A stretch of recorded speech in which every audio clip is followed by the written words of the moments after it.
Bonjour à tous et bienvenue dans cette nouvelle rubrique du Weekly Market Fundamental Analysis. Alors ici François Ablé pour partager mes points de vue, mon point de vue fondamental et ma lecture également du marché financier sur un plan macroéconomique, géopolitique. C'est une rubrique que j'ai mis en place pour vous, pour les traders particuliers, depuis la semaine passée. Alors, nous sommes à notre deuxième édition, mais disons que l'ancienne émission, qui était le Weekly Market Analysis, a été scindée en deux, comme j'avais dit. Donc, pour ne pas que l'émission soit trop longue, donc je présente une partie technique les lundis et une partie du point de vue fondamental les mardis. Donc, c'est la raison pour que nous nous retrouvons aujourd'hui. Je suis content de vous retrouver. Alors aujourd'hui, bien sûr, nous ne parlerons que de fondamental, comme on l'a initié les semaines passées. Je vais bien sûr vous présenter les différents points à surveiller pour cette semaine et même peut-être même pour les semaines à venir parce que l'actualité fondamentale est assez, disons, assez condensée. On a aussi des chiffres macroéconomiques qui vont paraître cette semaine. Notamment, on a les indices de confiance des consommateurs en Europe. On a aussi le discours de Mario Draghi sur le refinancement des taux qui devrait être attendu normalement à un maintien des taux à 0%, mais c'est plutôt le ton de Mario Draghi qui va nous intéresser ici. Et ça sera bien sûr ce jeudi. On aura également les indices de confiance, je pense, euh, l'emploi au Japon aussi. On aura également la confiance l'indice de confiance des consommateurs, comme je l'ai dit, en Europe, au Japon, et on aura aussi l'indice des prix à la consommation, voilà, au niveau du Japon, donc l'IPC, en fait. L'IPC core, voilà, c'est-à-dire que c'est l'inflation sous-jacente au Japon qui va être là, qui va nous intéresser parce que on sait que le Japon est bien sûr actuellement aime beaucoup les politiques ultra accommodantes. Donc, on va voir un peu si son inflation sous-jacente est vraiment est plus proche d'être accélérée, à accélérer à un rythme assez particulier, ou bien est restée plus ou moins stable, ce qui nous donnerait bien sûr une indication comme quoi le Japon est toujours dans sa même dynamique. Alors, bien sûr, étant donné que nous avons, non, je ne veux pas prendre trop de votre temps, je vais bien sûr passer à l'avertissement lié au risque. Alors, vous savez bien que le trading est une activité c'est un métier, c'est un job. Vous devez prendre connaissance du fait que lorsque vous êtes devant les marchés, vous devez avoir une attitude responsable. Vous ne devez pas toujours être en utilisation de levier parce que généralement, les traders particuliers ont raison sur les marchés financiers. C'est le levier et leur mauvaise méthode de gestion de leurs capitaux, la mauvaise gestion de leur trading, le timing également, qui fait que très souvent, ils brûlent leurs capitaux. Voilà. Si c'est votre cas et que vous souhaitez justement euh, maîtriser l'optimisation de vos positions, vous souhaitez maîtriser également le sens du marché, parce que techniquement, la plupart d'entre vous sont souvent très à l'aise, mais si vous souhaitez savoir et comment est-ce que vous pouvez interpréter les nouvelles économiques, comprendre la macroéconomie, la géopolitique, appliquer à votre trading et aussi savoir optimiser votre timing, eh bien, je vous offre la possibilité de vous adresser au GSTA, GSTA qui est le Global Street Academy, dont je suis le représentant. Nous sommes une académie de trading basée en ligne. Nous sommes là pour aider les traders particuliers, pour des formations, pour l'encadrement. Nous sommes à votre disposition. Si vous voulez aussi, vous pouvez vous inscrire à notre page Facebook, qui est le Global Structured Academy, GSTA, et également YouTube, GSTA, donc c'est la même chose, où nous rajoutons des vidéos du même contenu. Et également, il va bientôt apparaître au niveau de notre site web, il y aura une section membres où vous pouvez assister, bien sûr, je vais mettre de nouvelles rubriques qui vont beaucoup aider tous ceux qui seront membres à pouvoir s'en sortir sur les marchés financiers. Voilà, donc c'était ma petite annonce de ce matin. Voilà. Donc, Weekly Market Fundamental Analysis. Voilà. Donc, au sommaire.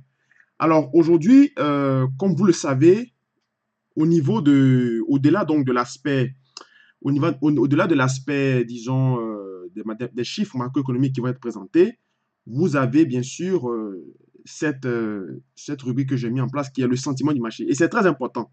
Le sentiment du marché, en fait, c'est qu'est-ce qui domine le marché, d'accord? Quand on est trader, quand on est gérant de fonds, quand on est investisseur professionnel, on doit savoir, ou plus ou moins on doit connaître, ou du moins on doit avoir une idée sur le sentiment du marché, d'accord?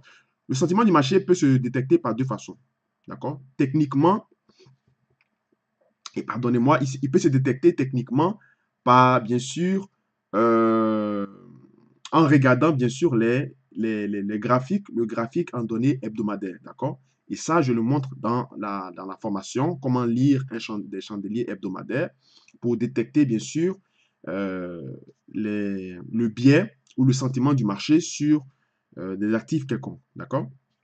Et puis, deuxièmement, il peut se détecter également, le sentiment du marché peut se détecter par, en regardant les nouvelles fondamentales, les nouvelles macroéconomiques qui sont fortes et qui guident le marché. Aujourd'hui, dans cette émission, ce qu'on voit à l'écran, hier, il y a eu un discours de Benoît Cœuré. Donc, Benoît Cœuré, que vous savez, qui est le deuxième, euh, je pense, le troisième vice-président de la Banque centrale européenne. Il est plus chargé sur des questions, disons, des questions vraiment en termes de, comment je vais dire, parce que Constancio, c'est le premier vice-président de la BCE après Draghi, mais Benoît Cœuré n'est pas chargé sur des questions macroéconomiques. Il intervient le plus souvent sur des questions en ce qui concerne la structure même de la BCE, son mode de fonctionnement, son mode opératoire. Il intervient aussi des fois aussi sur des questions de finances internationales, mais pas beaucoup. Il ne fait pas beaucoup de sorties là-dessus, parce que Sabrina Lautenschlager parle souvent de l'Allemagne, et elle parle aussi également des politiques ou des perspectives économiques en Europe. Constancio, c'est plutôt le premier représentant de Draghi. Donc, Benoît Cœuré, hier, a parlé de ce qu'on appelle les CCP. Donc, bon, la plupart des gens ne connaissent pas c'est quoi les CCP. Les CCP, en fait, c'est ce qu'on appelle en anglais les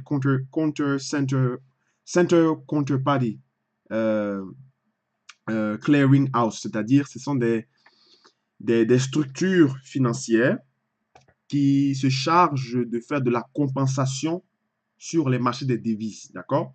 C'est quoi une compensation au niveau bancaire? C'est un peu avec les CFD, c'est-à-dire que quand le CFD, c'est ça le nom, c'est Contract for Difference, d'accord? C'est-à-dire que vous avez une contrepartie. Quand vous prenez une position sur le marché boursier, vous avez votre intermédiaire, qui est le broker, qui envoie votre ordre sur les marchés financiers, où est-ce que ça doit aller, d'accord?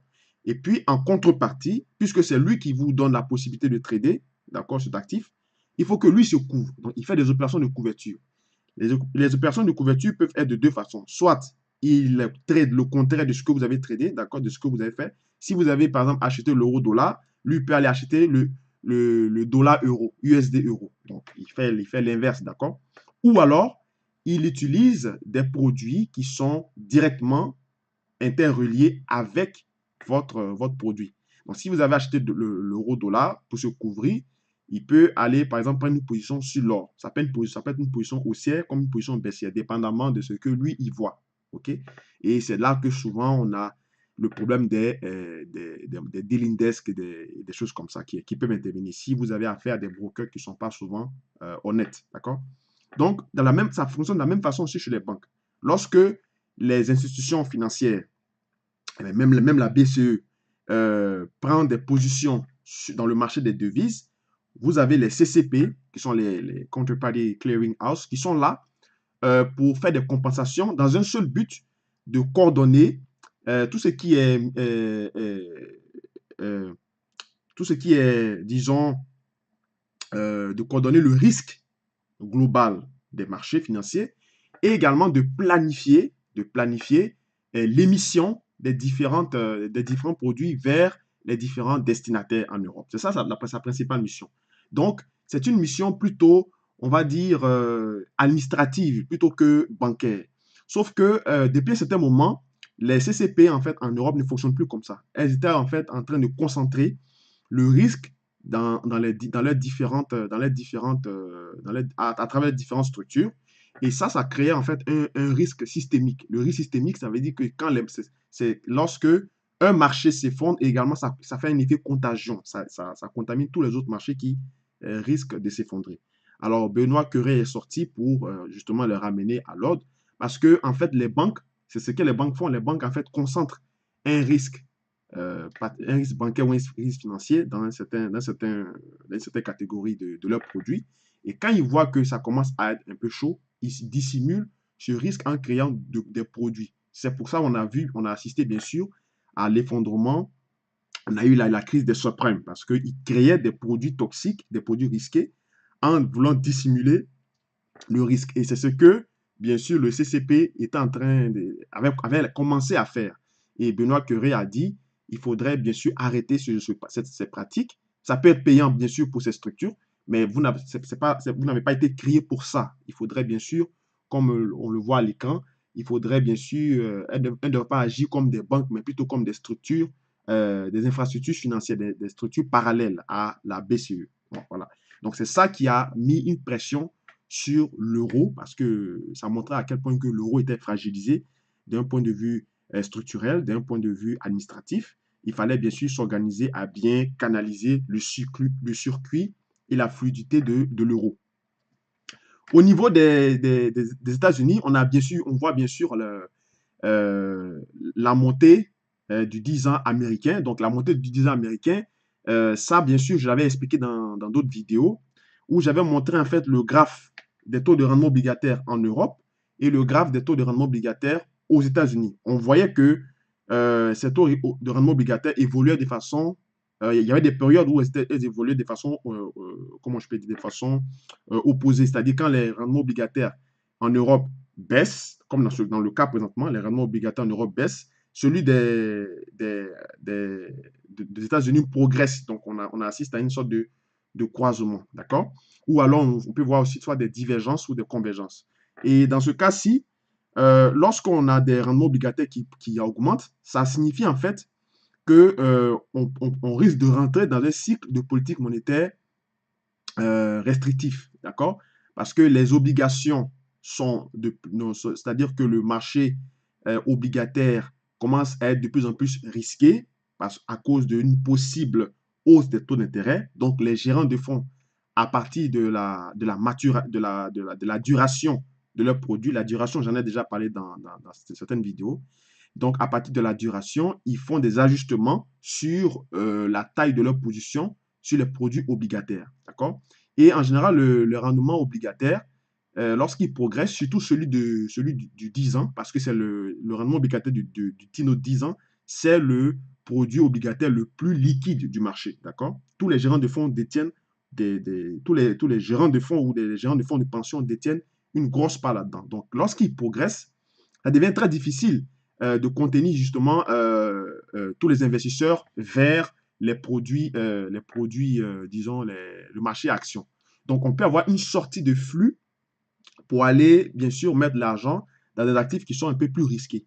C'est pour ça que actuellement, on peut assister en fait à peut-être à un retour de l'appétit pour le risque, mais c'est dans un contexte de marché très particulier parce que nous sommes en situation non seulement, disons, de ce qu'on appelle, les Anglais appellent des jeopardy trade war, donc c'est-à-dire on a dans un spectre de frayeur commerciale, et en même temps, on est en train de savoir est-ce que la politique monétaire aux États-Unis va toujours continuer de la même façon qu'on avait vu avec Madame Yellen, même si généralement son mandat s'est bien passé dans l'ensemble, mais est-ce que ça va être du déjà vu ou bien ça va être vraiment une autre politique monétaire assez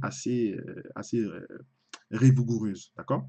Donc, voilà pourquoi on a bien sûr des pressions sur les indices. Donc, actuellement, les indices américains, on est dans des phases de marché, comme je dis, un peu particuliers. Si vous êtes trader sur les indices, il faudrait faire attention parce que quand le 10 ans monte, ça sous-entend qu'on aura peut-être plusieurs hausses des taux d'intérêt. Ils ont fixé à 3 à 4 cette année. Donc ça met la pression sur les indices financiers, les indices boursiers américains. D'accord? Donc c'est ça qu'il y a à retenir. Au niveau, donc en Europe, le sentiment est plutôt, je vais dire, neutre, voire bearish. Aux États-Unis, sur les indices également, on a un sentiment aussi qui peut être sur les indices américains bearish parce que la montée des rendements obligataires met une pression baissière sur les indices, notamment le Dow et le Nasdaq et aussi le S&P. Au niveau du Japon, ce qu'il faut retenir, c'est que le premier ministre japonais qui s'appelle Shinzo Abe a émis des 250 milliards de papier commercial, d'accord, pour pouvoir, disons, financer, bien sûr, sa dette souveraine. Donc, vous voyez encore là que le Japon est toujours dans cette logique de politique ultra accommodante, donc de se faire, en fait, de se faire racheter sa dette à travers d'autres États ou bien d'autres grosses compagnies. Mais ce qui est important à retenir ici, c'est que ce sont c'est une partie de la dette gouvernementale qui est titrisée en papier commercial. D'accord? C'est ça qui est très déterminant parce qu'en général, lorsqu'on émet des bons du trésor, c'est bien sûr pour financer des activités gouvernementales. Ça, il n'y a pas de problème. Mais lorsque un État comme le Japon prend une partie de sa dette pour créer ou bien pour pouvoir redistribuer à travers ses entreprises, ses plus grosses capitalisations, notamment comme Nintendo et puis Atari et tout ça.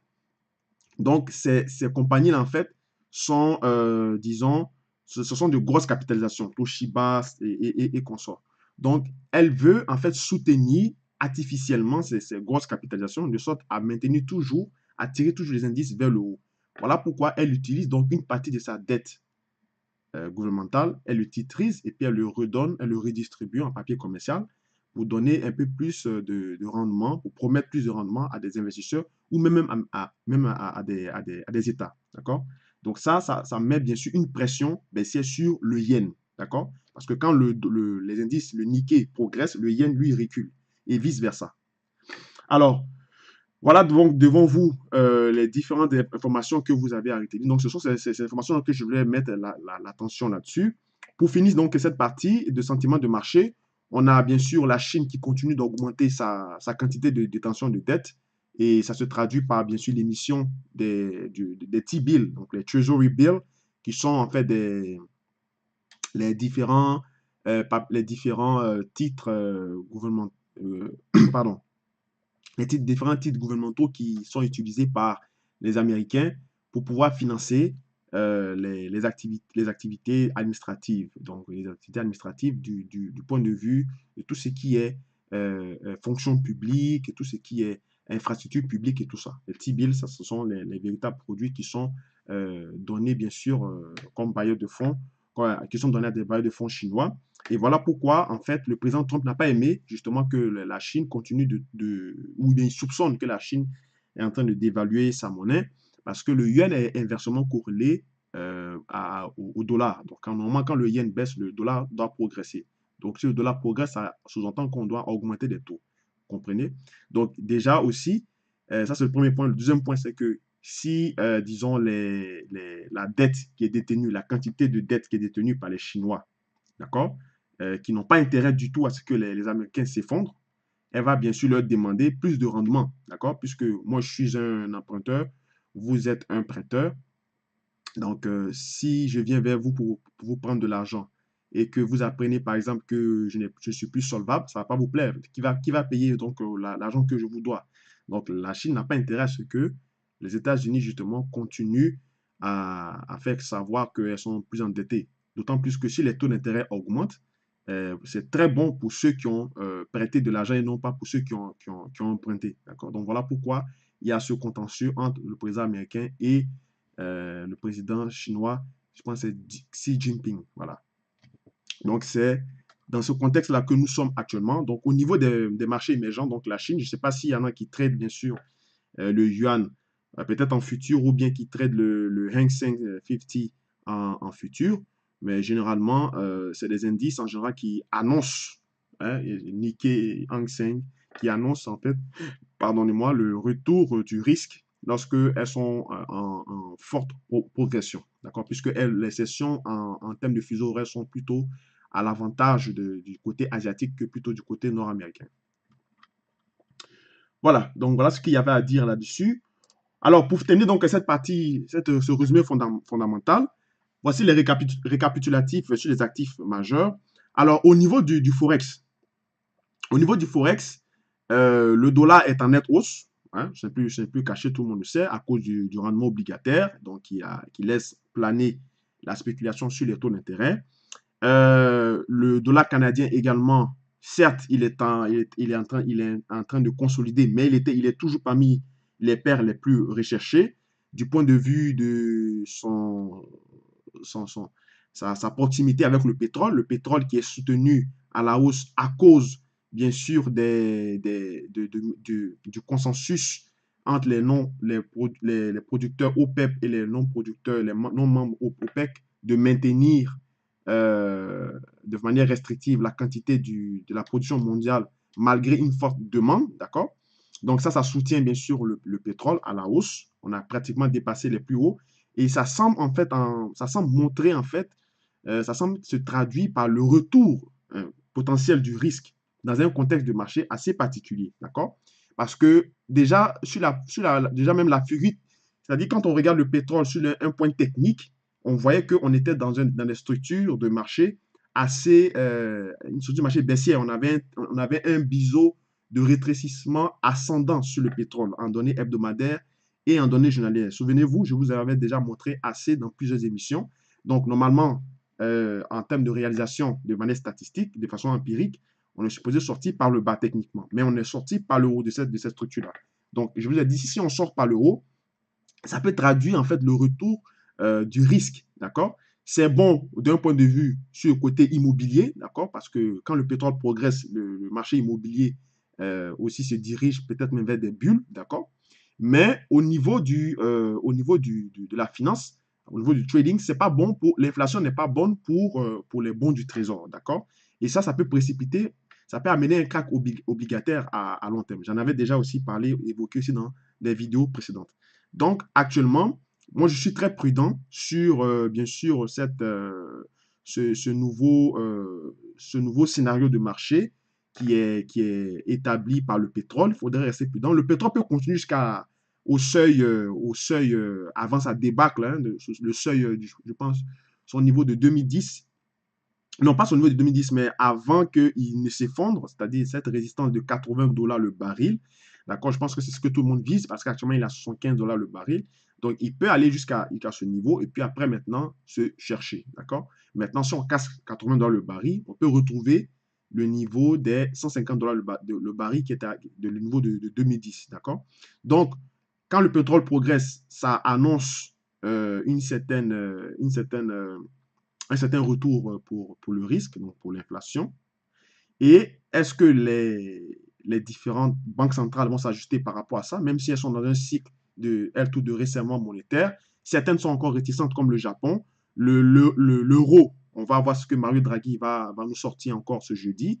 Il a fait savoir ses envies de quitter, d'arrêter le QE, mais est-ce que il a également laissé entrevoir qu'il se laisse toujours la réserve de pouvoir intervenir sur le marché européen en imprimant beaucoup, en injectant la liquidité de la monnaie. Les États-Unis, on ne sait pas également leur position, s'ils sont vraiment en mode fin QE ou quoi, mais quoi qu'il en soit, il faudrait rester prudent. Et entre le pétrole qui progresse et l'or qui recule, la morale de l'histoire, c'est que, bien sûr, c'est un transfert de flux. Encore une fois de plus, les investisseurs se placent toujours du côté où il y a plus de rendement. D'accord? Et quand tout le monde se met du côté où il y a plus de rendement, ça devient donc un produit risqué parce que tout le monde le veut, tout le monde le recherche. Donc, ça crée en fait un sentiment d'accumulation de cet actif-là qui est recherché. Et puis, on a un transfert de flux. Donc, souvent, il y a des gens qui me disent, mais je ne comprends pas pourquoi le pétrole monte, l'or devrait monter, mais l'or descend et puis le dollar progresse. Alors que entre le pétrole et l'or, leur relation est basée sur le dollar. C'est normal. C'est également la même chose que pour le dollar. Le dollar peut agir en termes de